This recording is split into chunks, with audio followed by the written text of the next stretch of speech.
Today, I wanted to do this fun little video that I've been thinking about for a while now.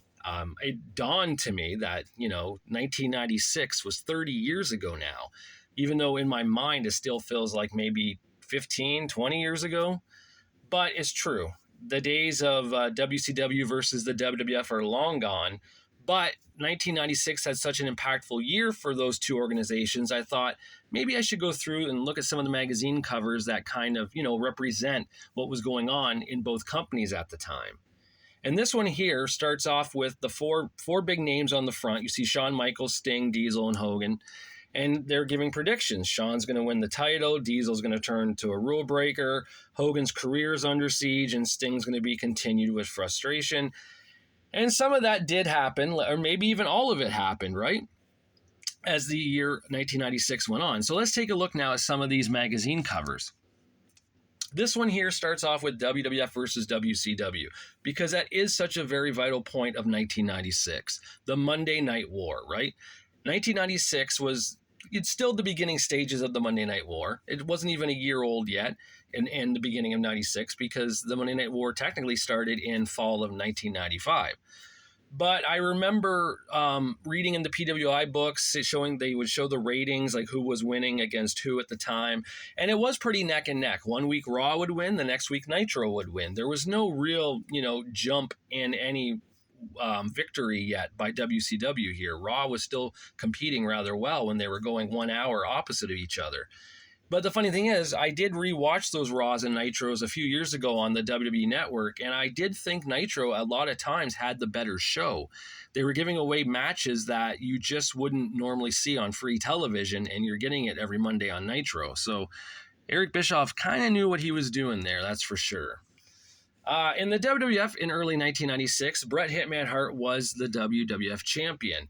He had just worked programs with The Undertaker and Big Daddy Cool Diesel. He's getting ready to go into WrestleMania to wrestle the Heartbreak Kid Shawn Michaels for the WWF Championship in that 60-minute Iron Man match. Of course, it went over 60 minutes and Shawn got the victory. But going into this, we were pretty safe and content knowing that, hey, our champion's Bret Hart. He's going to be wrestling Shawn Michaels. That's a little better than what's going on in WCW at the moment with their heavyweight championship. And here we see Hulk Hogan with the WCW title. He, of course, wasn't champion here at the time, because starting in late November, or I guess it would have been late 1995, November, championships were going like crazy. I believe the Giant apparently won the belt at Halloween Havoc, then it was taken away, and Macho Man won it at World War III and lost it to Ric Flair, who then beat Ric Flair back for it, then lost it to Flair again, and then Flair, of course, would go on to lose that title to the Giant as 1996 would go on. A lot of championship turnarounds there, right? A lot of guys becoming champion, then losing it within weeks or a month. And whereas the WWF was like, well, we got Bret, and then we're going to go to our next guy being Shawn Michaels, right? Also, the WWF saw the debut of the man they call Vader and its company at the Royal Rumble. Vader came in after leaving World Championship Wrestling because of that, backstage brawl with Mr. Wonderful Paul Orndorff. Vader actually was supposed to be a part of War Games that year, tagging with Hulk Hogan, Sting, and Randy Macho Man Savage against Kevin Sullivan's Dungeon of Doom group, which was, I believe, Shark, Kamala, Ming, and Zodiac. What a great stable there. It's crazy to think that was WCW's big draw in 1995, right? The Dungeon of Doom. But Vader ended up coming into the WWF. He wasn't 100% yet when he came in, so they did this angle on Raw where he destroyed Gorilla Monsoon so he can take some time off and I believe get shoulder surgery or rotator cuff or something. There was something wrong with Vader at the time. He needed some surgery. Then he ended up coming back for WrestleMania 12. We also saw the return of another wrestler that we hadn't seen in the WWF in quite some time, that being Jake the Snake Roberts. Interesting, for a company that wants to base its name on the WWF New Generation, bringing in Jake the Snake Roberts is a bit of a different twist to that.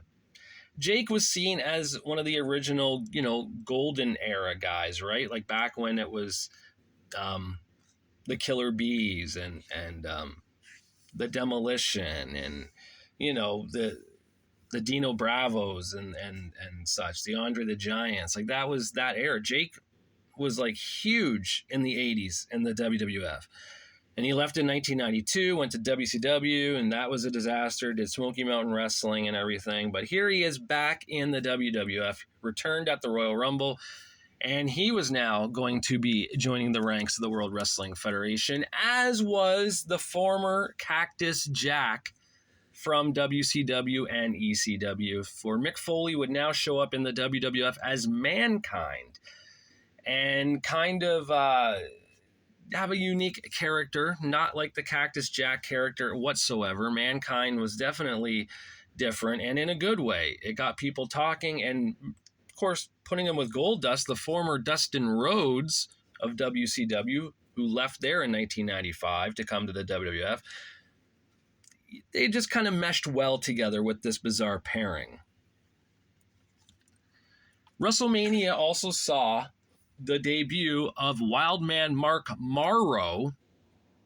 Okay, it's Mark Morrow, but Todd Pettengill kind of screwed that up. Wildman Mark Morrow at WrestleMania 12. Wildman Mark Morrow debuts there with, little did I know at the time, his wife Sable, leaving WCW behind, leaving his Johnny B. Bad character behind, and leaving behind his WCW television title reigns. He was pretty much set around that championship in WCW. It seemed to always be the belt that he would win, being a three-time champion there. They never wanted to move him up in the rankings in WCW. He had a few U.S. title shots here and there against the likes of, back in the day, Stunning Steve Austin and such, but, that actually reminds me. I should bring that up too right now, because I kind of forgot about that. Boom. There we go. I almost forgot about Steve Austin. That's crazy. Luckily, it was right in front of me, staring me in the eye. That's right. Stone Cold Steve Austin is now in the WWF. The former Stunning Steve Austin comes in as the Ringmaster, which was garbage, but found his niche, found his thing as Stone Cold Steve Austin, and it was off, man. He had that promo after King of the Ring, and nothing was going to stop Stone Cold Steve Austin after that one. He was ready to take over the WWF. WrestleMania 12 took place in a much lackluster event than usual. No celebrities at this one. It was kind of lacking. It just felt like a normal show, I guess. And we saw, of course, the story to this one was the 60-minute Iron Man match with Shawn Michaels and Bret Hart. Of course, Shawn gets the win. I'm going to put these over here, actually, because they're kind of on the side. There we go. That looks better. Shawn gets the win, and we have a new WWF champion, and Bret Hart leaves for 6-7 months. Then Pro Wrestling Illustrated, of course, talks about it here, and we see at the bottom there a Warrior's return. That's right. The WWF and Vince McMahon felt that the Ultimate Warrior was needed to return to the WWF to compete against WCW in 1996. That seemed kind of a weird twist. But, of course, as we all know, Warrior would not last long with the WWF here. Again, Wrestle America here shows that WrestleMania 12 with the Warrior and Shawn Michaels. Again, these are good books to get if you want to see pictures and such of these WrestleMania events. Funny thing is, though, even while this is all going on, we get a Pro Wrestling Illustrated magazine here saying, is Shawn Michaels leaving the WWF? I don't know why the PWI like to do this, kind of tease Shawn Michaels leaving, because a year later, that's July 96, this is October 97, I just want to show this, Shawn Michaels, is his heart still in the WWF? So they always kind of like, I don't know, tease that Shawn wasn't happy there and he wanted out. Maybe there's some truth to it behind the scenes. I really don't know. But all I know is that Shawn was faithful to the World Wrestling Federation during that Monday Night War era. Here we see a WWF magazine with the Ultimate Warrior on the cover. The Ultimate Return exclusive interview with the Warrior. Like I said, Warrior returns at WrestleMania 12, defeating Hunter Hearst Helmsley, who was managed that night by Sable. Warrior destroyed Hunter in pretty much a squash match, and I guess we're off to the races with the Warrior now. He's supposed to be doing big things, but as this magazine here from Inside Wrestling says, Warrior, will he save the WWF? Will he sink the WWF? He didn't sink the WWF, but he sunk himself, right? He was gone by July. It may have even been late June. He wrestled In Your House in April against Goldust for the Intercontinental title, and then wrestled King of the Ring in June against Jerry the King Lawler, and then was set to work this program, a 6-man tag at the next In Your House. It was supposed to be Warrior, Ahmed Johnson, and Shawn Michaels against Camp Cornette, being Vader, Owen Hart, and the British Bulldog. Warrior did the Raw tapings after King of the Ring. So they do show him and Owen Hart wrestling and Vader attacking him and such and taking him out. And on that show, we know that Shawn Michaels then debuts Psycho Sid as the replacement for the Ultimate Warrior. Pro Wrestling Illustrated here has a big article and picture display here on the cover of Kevin Nash, the former Big Daddy Cool Diesel. Great WCW expectations, seize the gold, topple the giant, and Hulkamania. I honestly didn't really know that Diesel was going to WCW. That whole time period was kind of neat because I didn't have the internet and I didn't get spoilers. Nothing could get to me about like what the behind the scenes drama or negotiations of contracts. I didn't know any of that then. I was a 15-year-old teenage kid who just loved watching wrestling and was shocked to see that Scott Hall and Kevin Nash, or should I say Razor Ramon and Big Daddy Cool Diesel, showed up on WCW Monday Nitro in 1996. That is when I feel the shift changed drastically in 1996. Let's all be honest, right? When Diesel and Razor left the WWF and became Scott Hall and Kevin Nash in WCW, doing the Outsiders gimmick and powerbombing Eric Bischoff through a table or off the stage and coming down through the crowd, making it look like they were outsiders, like they didn't have contracts with the company. At the time, I really thought they were WWF guys still invading WCW. And I thought it was the coolest thing that Vince, and WCW were doing this together. Little did I know they weren't under contract anymore. And here we see Wrestle America. This means war. We see Scott Hall and Kevin Nash on the cover with the WCW t-shirt or sweater there or towel. I don't even know what that is. I think it's a shirt. I think it's a purple shirt. But yeah, they're there now. They are the WCW wrestlers. That's insane, right? I'll put this over here now. I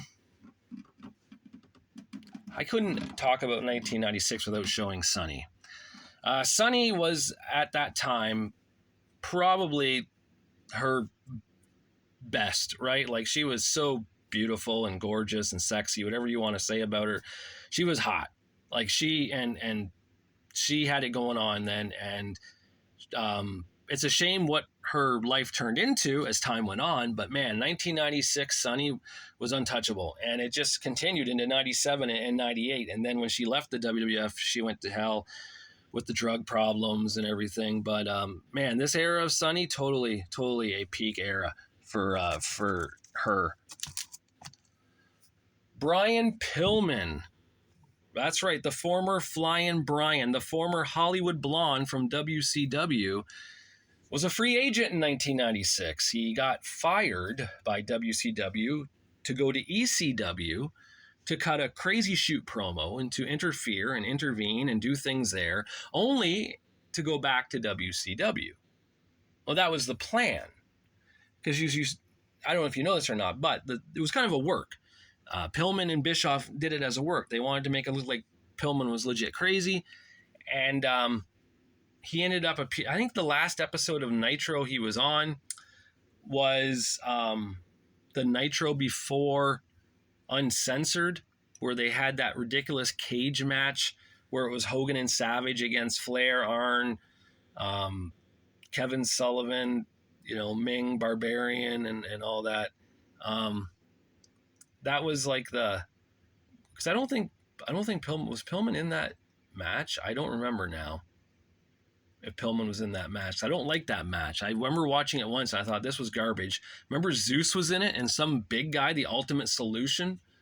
It was just garbage. That was but anyways, Brian Pillman would end up being a free agent in 1996. While supposedly going back to work for WCW and sign with them, he ended up signing with the World Wrestling Federation. And of course, that's when he had that horrible car accident and shattered his ankle, and he was never the same after that, of course. But it says here, too crazy for WCW, too extreme for ECW, too much for Shawn, Brian Pillman, next WWF champ. Unfortunately, that did not happen, though, as Brian Pillman would pass away in October of 1997. 1996 also saw a crazy happening that we thought we would never see in the World Wrestling Federation. That is Paul Bearer betraying The Undertaker. For Paul Bearer and The Undertaker have been together for years, like 5-6 years, right? He joined The Undertaker after Brother Love was his manager for a bit, and they were together like, butter and bread. They were just together constantly. If you had Paul Bearer, you had The Undertaker. And it was shocking in 1996 to see Paul Bearer betray The Undertaker and go with Mankind as a villain, as a heel. Paul Bearer now with Mankind. And Vader. He ended up managing Vader too. Shawn Michaels, of course, WWF champion in 1996. Shawn Michaels finally has the title. Now here's what he's got to do with it. Shawn Michaels was hoping to do a lot of things with Razor Ramon, Diesel, the 1-2-3 Kid, and Hunter Hearst Helmsley in 1996 with the WWF title. Unfortunately, that never happened. Diesel and Razor leave. The 1-2-3 Kid got injured and then got let go, and he went to WCW to become Syxx. And of course, Hunter Hearst Helmsley got buried for doing the curtain call and didn't do anything from May until October of 1996. He didn't appear on the pay-per-views. He just was losing every match he was in. It was crazy, right? And I remember back then, me and my friends, we were like wondering, what did Hunter do? Because even at the time, we knew something was up, because they went from Hunter Hearst Helmsley being like this guy's going to be something special, right? He wrestled the Ultimate Warrior at WrestleMania 12. That's not by accident. Like, Vince knew he wanted to do something with Hunter, and then I honestly didn't know about the curtain call. I never heard of it until 1997 on Raw, when Shawn and Hunter were in the ring and they wanted to show a clip of what happened the night before at Hell in a Cell with Undertaker and Shawn, and they brought up the curtain call, and they were talking about Diesel and Razor, and Shawn saying, "Hey Hunter, you're a bad guy, I was a good guy," and all this. I had no idea, no clue back then about that. So it was cool to see that then. Of course, now I've seen it everywhere. I think it's on the Click DVD, I think, or Blu-ray. So yeah, it's easy to spot that now.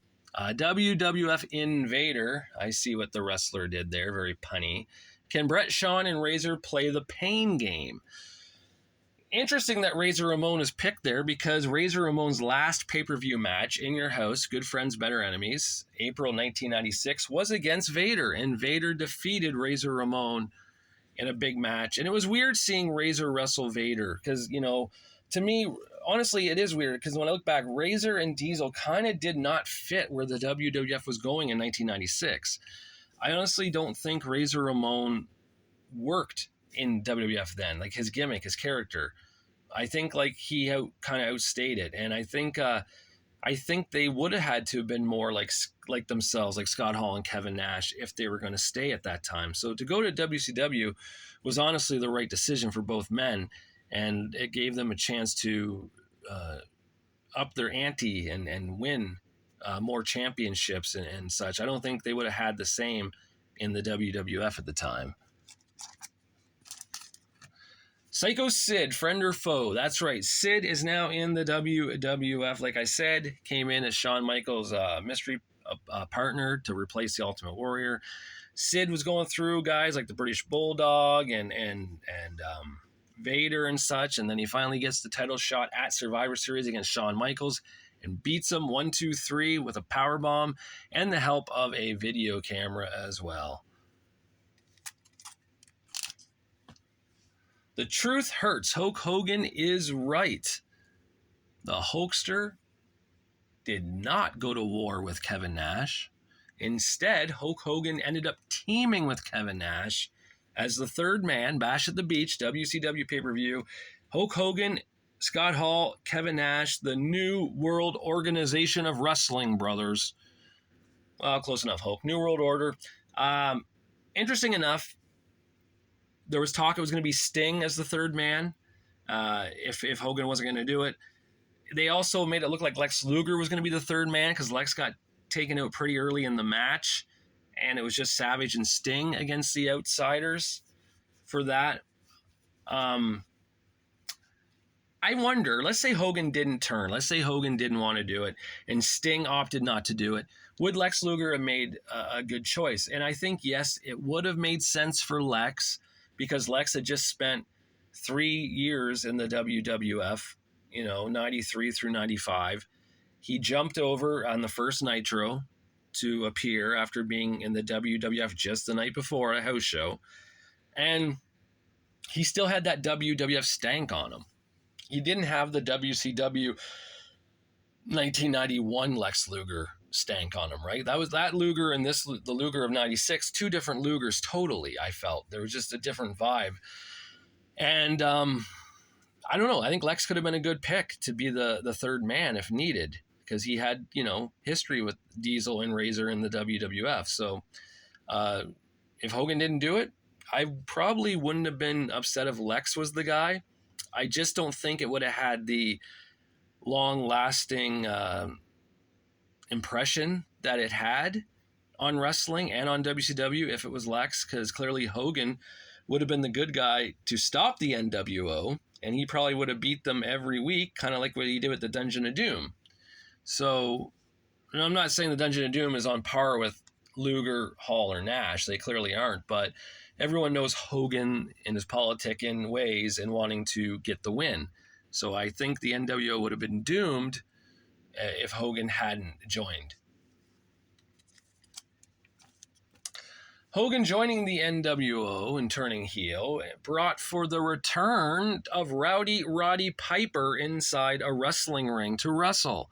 Piper, no longer with the WWF, debuted at the end of WCW Halloween Havoc 96 after Hogan had just beaten Randy Macho Man Savage to retain the WCW World title. And we now get the Hogan-Piper Wars from 10 years earlier, but only now in World Championship Wrestling. WCW shocker, Randy Savage is set to join Hulk Hogan's NWO. Interesting enough here, Hogan, that outfit he's wearing, he never wore that in the NWO. That is some sort of paint app to make the bandana black, the t-shirt black, and his wrestling trunks black, because Hogan never was in the NWO wearing his wrestling trunks. He always had the long tights, right? That was his look. So that's clearly photoshopped. But they're not wrong. The Macho Man Randy Savage did join Hulk Hogan's NWO. I believe it was at,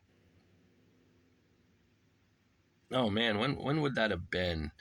Because he was probably Super Brawl. I want to say it was Super Brawl when he came down and helped Hogan beat Piper. And then Macho was now in the NWO.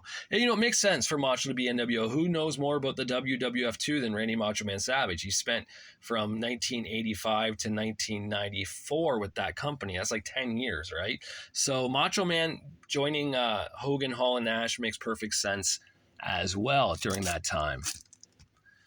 Trouble in Eagoville. Is there an NWO within the NWO? This is, of course, February 97, but still late 96 because how the magazines work. Yes, that would eventually happen, but it wouldn't happen until 2 years later in 1998 when we saw the Wolfpack versus NWO Hollywood. But already the wrestling magazines kind of teasing it here in early 97 or late 96, however you want to look at it. So yeah. Who's more popular, Shawn or Bret? Vote inside. That as well was a big thing in 1996 and going into 97. Were you a Shawn guy or were you a Bret guy? As much as I love Bret, and he's Canadian like myself, I actually was a Shawn Michaels guy. I mean, if it was 1994 and that question came up, I would have picked Bret Hart. And easily, Bret Hart in 1994 was my guy. 1995, Diesel was the guy I liked the most. In 1996, it was Shawn Michaels. 1997, I don't know. 97's tough. Brett was kind of cool, but he turned heel and kind of turned heel, right? He was heel in America, face everywhere else. I don't know. Shawn was kind of a dick, turned heel too at the end. I don't know. 1997, I don't know if I liked either one of them enough to say they're my favorite. And we end it with this, the wrestler from March 97. We get the sensational special issue, 1996, The Year in Pictures. NWO, Living Bad and Loving It. Sid, Championship Fire finally lit. Sting, popularity took a hill. Sunny, best assets, not her wit. And Shawn lost the belt and had a fit. So there you have it, 1996, with for what was going on with both the WWF and WCW. Interesting time, definitely an impactful year that changed wrestling. Hulk Hogan's heel turn, becoming Hollywood Hogan, joining the NWO. If it never happened, who knows where wrestling would have went. We also had Stone Cold Steve Austin's Austin 316 promo after winning King of the Ring. Let's say the MSG thing never happened with Hunter and the Click Curtain Call. If Hunter would have won the King of the Ring that year, which it looked like he was supposed to, apparently Mark Mero was supposed to pin Austin in the semifinals and then lose to Hunter in the finals, which would make sense because a month earlier, so Mero and Hunter were having a feud in wrestling at the In Your House events.